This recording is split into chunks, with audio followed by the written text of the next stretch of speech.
नारळी पौर्णिमा झाली असली तरीही अद्याप समुद्र खवळलेलाच आहे। अशातच रत्नागिरी तालुक्यातील पूर्णगड समुद्रात मासेमारीसाठी गेलेली नौका गुरुवारी संध्याकाळी बुडाल्याची घटना घडली आहे। खराब वातावरणामुळे नौकेत पाणी भरलं आणि ही दुर्घटना घडली। नौकेवरील 2 खलाशांना मत्स्य विभागाने कोस्ट गार्डच्या हेलिकॉप्टरच्या सहाय्याने रेस्क्यू करत त्यांचे प्राण वाचवलेत।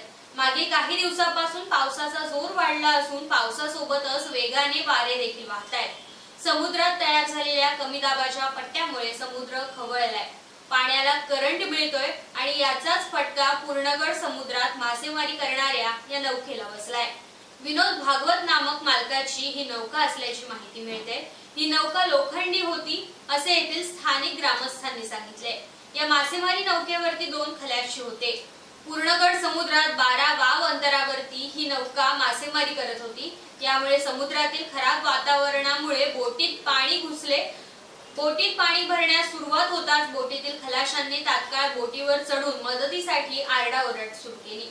मत्स्य विभागाचे अधिकारी आनंद पालव यांनी शर्थीचे प्रयत्न करत हेलिकॉप्टरच्या मदतीसाठी कोस्ट गार्डच्या अधिकाऱ्यांशी संपर्क साधला आणि कोस्ट गार्डच्या अधिकाऱ्यांनी खलाशांच्या रेस्क्यूसाठी हेलिकॉप्टर रवाना केलं। अखेरच्या क्षणी हेलिकॉप्टरच्या मदतीने बुडणाऱ्या बोटीवरील 2 खलाशांना वाचवण्यात प्रशासनाला आता यश आलंय।